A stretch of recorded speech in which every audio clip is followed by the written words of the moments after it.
Welcome to Off the Wall by Financial Mirror, brought to you by the Povcast channel. Our guest today is Kyriakos Kyliaris, a veteran journalist who knows his subject, but dealing quite extensively with property issues in the past. And currently, Kyriakos is the Chief Marketing Officer at Danos International Property Consultants and Valuers, one of the oldest established property and real estate companies in Cyprus.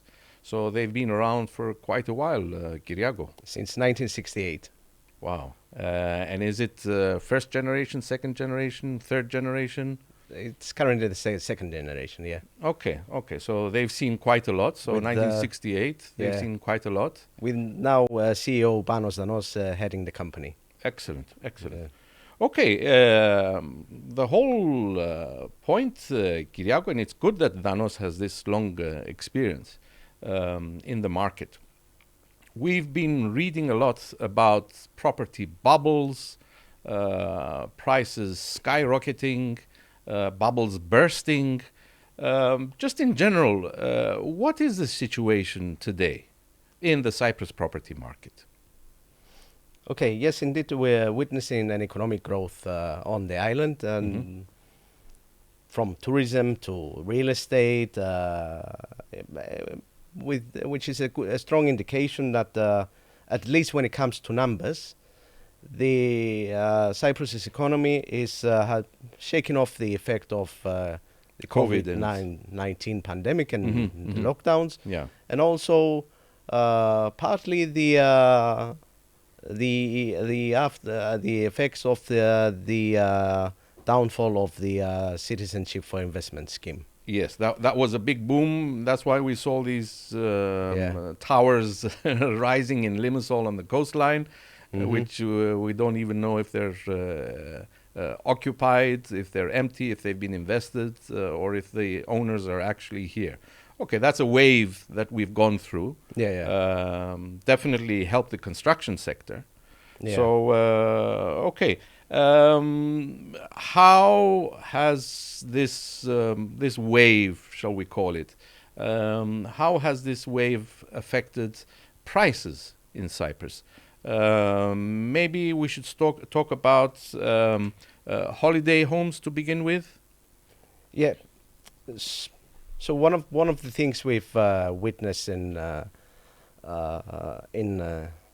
past year was the recovery of the tourism industry, where just like 2023 saw just a couple of thousand less tourists arriving to the island compared to the record 4 million. The record 4 million arrivals in 2019.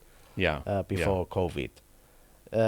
So this recovery has played its part in an increase for holiday homes, while at the same time we see an increase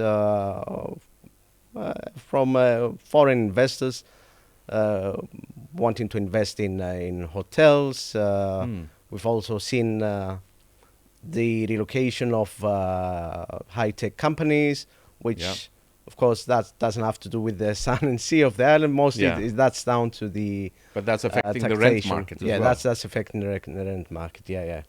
Okay. Well, just on the subject of the rent market, just in general, Kyriakos, is the rental market also affected by short-term rents such as Airbnb and such like, or is Cyprus still a traditional long-term rent? I mean, holiday homes, people will rent for a couple of weeks, a couple of months, and people will buy or they will invest to rent, considering that will be year-long. How would you describe the Cyprus holiday rental market? Yeah. So, okay.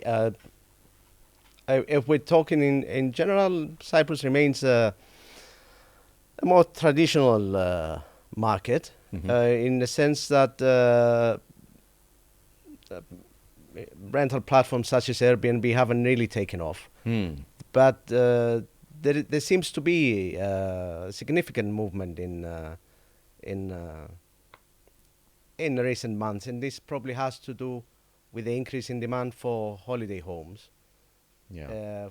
For instance, at Danos, we've started doing something that we haven't done before, managing homes and houses through Airbnb. This is a new service that we've started to offer, and we see that there is demand, and there are homeowners and especially apartment owners,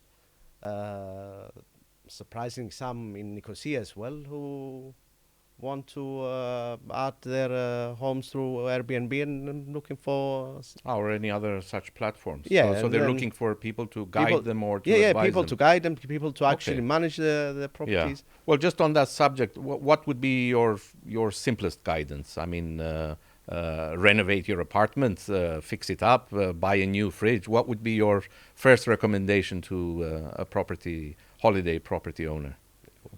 When it comes to Airbnb, okay, in general, that would they would need to equip their home with maybe not the state of the art equipment, but equipment that will not fail. Yes, because you wouldn't want to wake up. You wouldn't want someone waking up in the middle of the night saying, "We don't have hot water. We don't have." Our fridge is not working, because you are, especially with Airbnb, you would be obligated to find someone on the spot to solve the problem. So Okay. Well, in that case, that's why it would be a good idea to refer to a management company and somebody more professional with experience. With a network of because we've seen over the past decades, we've seen all sorts of professionals and consultants popping up like mushrooms all over the place, either in the property sector or investment sector. All these professionals, and then 6 months later they just disappear. So it's the long established professionals who are left behind to pick up the pieces. And it is still the case in Cyprus. You are what you say you are. So okay. Okay. In that case, let's have a look at prices for holiday homes. I mean, is there an increase in recent years? I've seen some of your comments as well, Kyriago. You refer to some things such as 8-year highs for prices. Can you elaborate a little bit on that?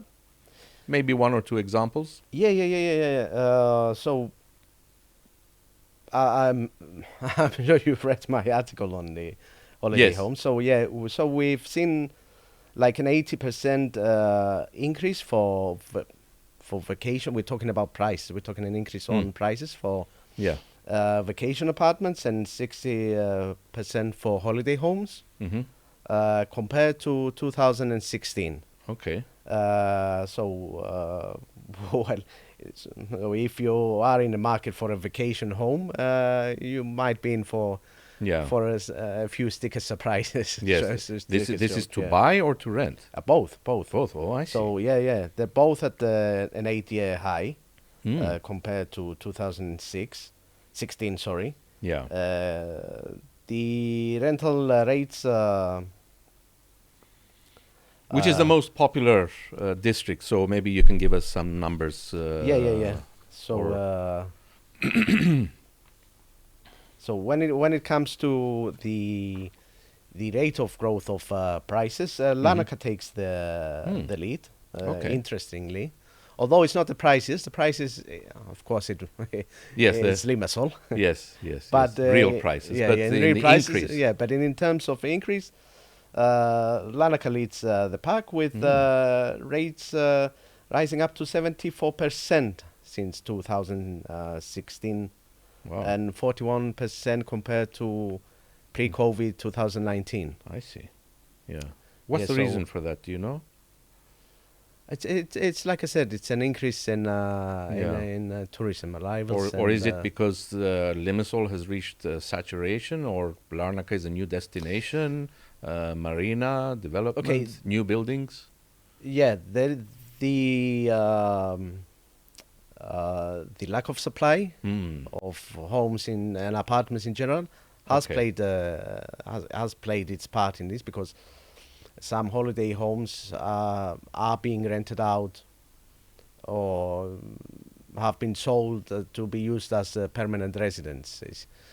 So yeah, that's played its part in the increase of demand. But still, it's mainly from people looking to spend some time on the island for a holiday getaway. So in general, you would see rentals for a home, let's say, an average across the island of 25 to 30 euros per square meter. Okay, that's a good indication. Yes. Yeah. And as for sale prices, I did mention before, Limassol is the priciest, has to be expected. Yes. With sales with the rate exceeding 4,000 per square meter. Wow. Yeah, that's a 20% increase since 2019. Wow. Are there any apartments which are just 1 square meter and to make it affordable for us? I mean, that's I wouldn't say that's ridiculous, but I mean, 150 square meters would mean what? 400 to 600,000 just for an apartment. We're talking about the very high end properties. So that's the top. This is mostly on the coastline in Limassol, so the outlying neighborhoods you'd still find cheaper. You would, yeah. Okay. The prices are depending on location. The view. Yes. And amenities and equipment. So apart from the boom in prices, recently we also saw a surge in construction.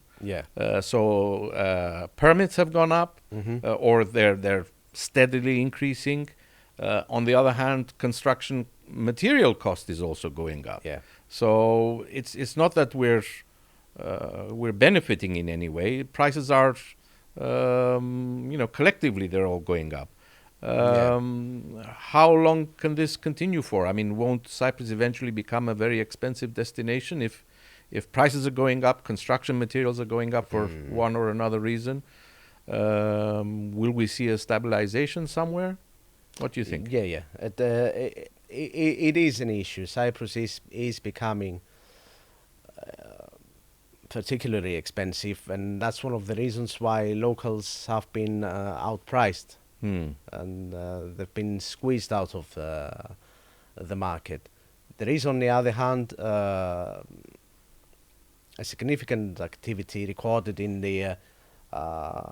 by Seistat in its latest report on building permits, which I think this increase of supply will start having its effect and slowly cooling down prices. Okay. So I don't know if you want to get into the numbers. If you do have some numbers, that would be good. Yes. Yeah. Okay. So according to Seistat's latest report, the number of building permits issued in February stood at 706, contributing to a total of 1,293 permits granted during the first 2 months of the year. That's higher than before? Yeah, that's a 13% increase compared to 1,143 permits issued in the same period last year. Oh, I see. Yeah. Okay. So that is an increase. Yeah. So there's a boom in construction. They're trying to catch up with supply in the property market. There's a constant demand. We've had what you just mentioned, foreign executives relocating to Cyprus. So apart from, so it's not just the holiday boom. We actually have because of the economy. And this is, as you mentioned, pushing out the locals, who, I suppose, even in my neighborhood, I see people gradually moving further out into the neighborhoods. And that's exactly what's happening. Back to the permits, it's not only the number of permits that has gone up, but also it's the total value. Okay. And the total area. Total value has gone up by 17%, and the total area by 14%. Okay. So we're building more, and we'll be building bigger, and we're building more expensive. And the number of housing units have recorded an increase of 13%, indicating a strong demand for houses. And at the same time, looking into the breakdown, you see that apartments remain the driving force behind the growth, and with growing interest from foreigners working. Because of relocation. Because of relocation, working in industries as fintech, high tech, and what have you. In the past, Kyriako, you had also dabbled into this relocation and fintech. Where is most popular? I mean, we always used to think that Limassol is number one for financial services. Is that still the case, or have things changed? Limassol remains the number one, but we do see Larnaca picking up. And, really? It has been dubbed by even international media outlets as the investment, the uprising investment hub in Larnaca. So Limassol, can Larnaca challenge Limassol anytime soon, or is it still a bit small? Not anytime soon, but it is definitely on the rise. What about Nicosia, Kyriako? We've seen some Middle Eastern, some European companies relocating to Nicosia, fintech, other services, etc. Is that a problem in Nicosia, or is just Nicosia very big in any case, so it's not really affecting prices? I would say that that it has started to affect prices, but I mean, not to extent that it has in Limassol. I mean, renting for a local to rent even a one-bedroom apartment in Limassol, they would have to pay something ridiculous as 1,000 plus. Some go for 1,300. Yes. In Limassol.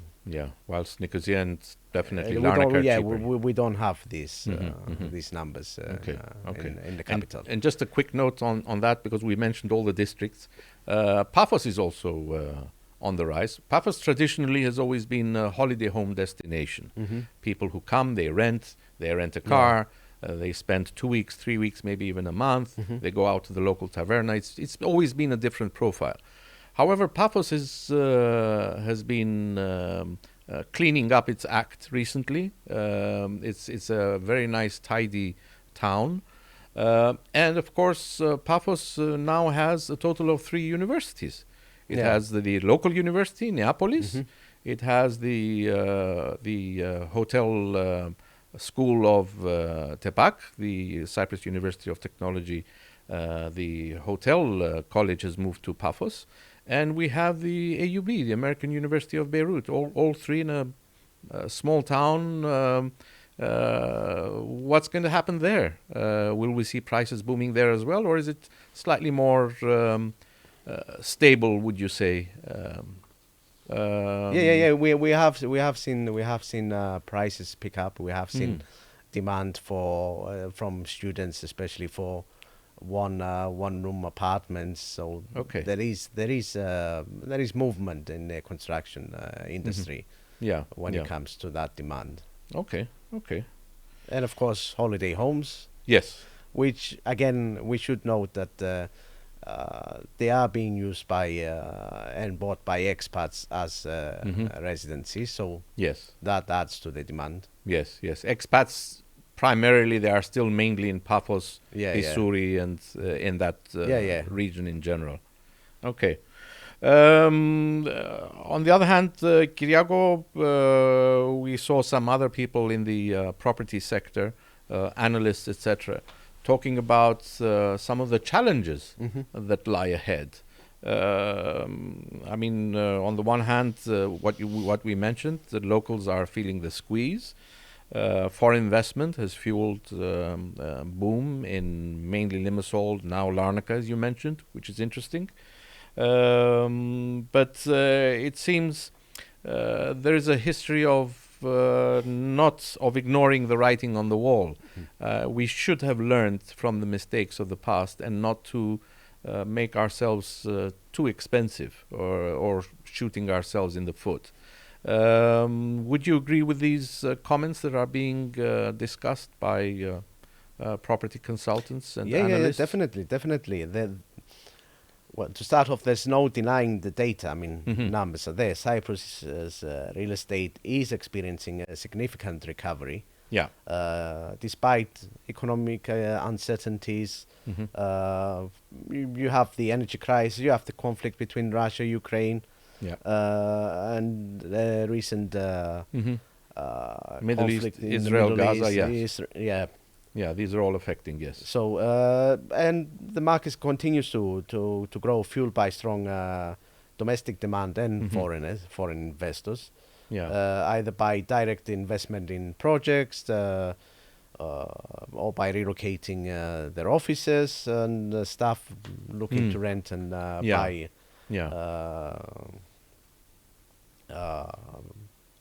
property. Yeah. Like we've mentioned before, there is a heightened demand for grade A offices, especially especially greener what's offices. A grade A? What's a grade A? Grade A offices would be greener, more energy efficient offices. Yeah.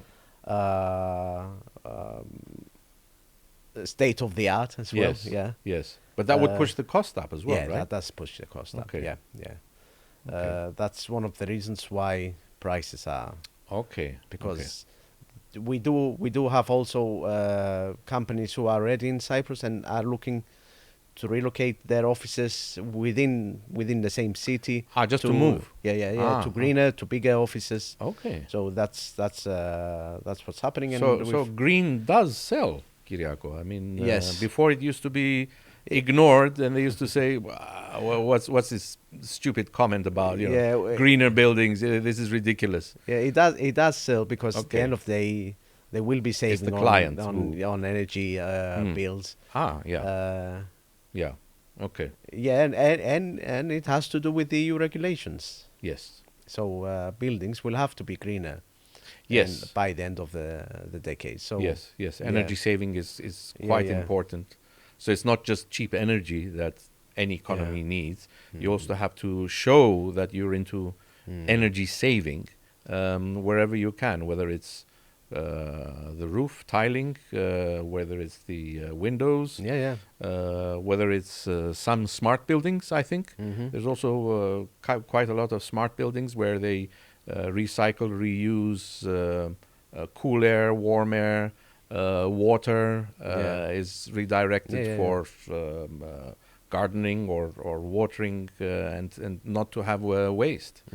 Okay, so green is important after all. Yeah. But at the same time, as you said, there are issues arising from this development. I'm not sure I would go as far as calling it a boom, but there is a growth in the sector. So the biggest elephant in the room, I think, is what we mentioned before, that Cypriots are being squeezed out of the market. Yeah. As they can't afford climbing rents. Yeah. They can't afford hiking prices of houses. The construction costs have gone up by 30%. Yeah. Interest rates. Yeah, we forgot about that. Interest rates hiking, and yes. I saw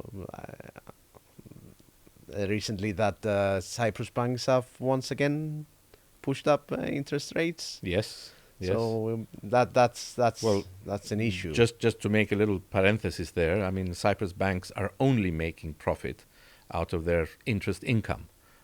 So if this interest goes away, high interest rates, which the rest of the market wants, even the finance minister wants interest rates to come down a little bit, banks will see some of their profits going down. However, if interest rates come down, that will also help the property market. So people will find the property more affordable. Yeah, definitely. We saw the government scheme of funding the interest rates. Yes. Last year actually helped the the sector, helped households go ahead and make the move and buy a home. Okay. But as things stand today, it's becoming a nightmare for a local household too. And especially new buyers, first-time buyers, young couples. Young couples, Yeah. Okay. Yeah. What would you say is another one of the big challenges ahead of us? I mean, would you see, apart from just prices and locals being squeezed out, and other negative factors, interest rates, hopefully they'll come down soon, so people will buy more property. Are there any other challenges that you see ahead in the property sector in general? Just to touch on the previous comments, in all towns on the island, you see that demand is more than supply. Yeah. So the government will have to speed up its housing policy aimed at stimulating affordable housing development. We've seen the schemes, yes, but that has to be put into practice. It has been green lighted earlier this year by the cabinet.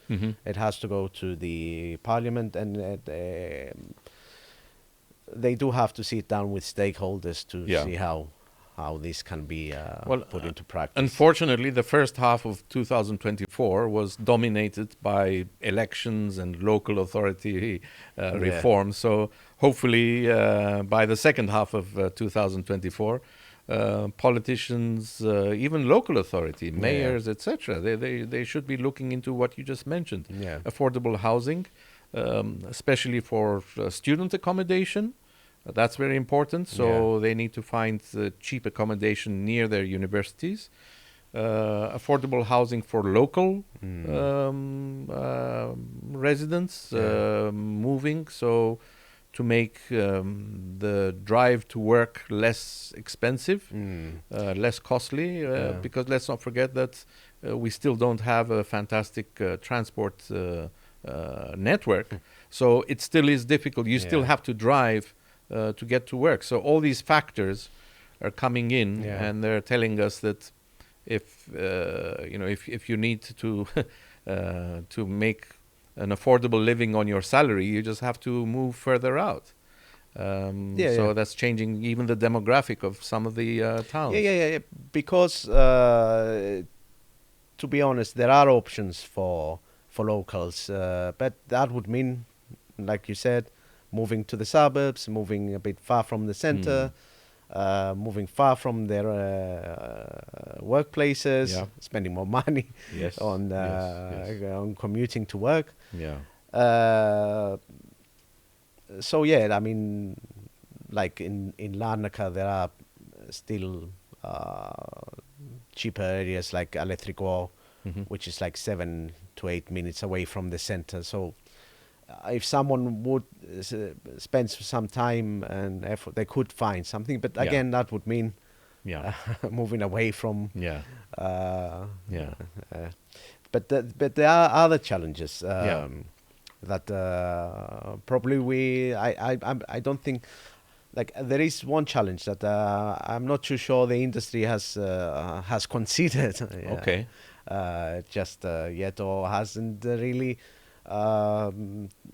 Realize how what kind of an impact it could have. So I do believe that our market is vulnerable to external factors out of our hands.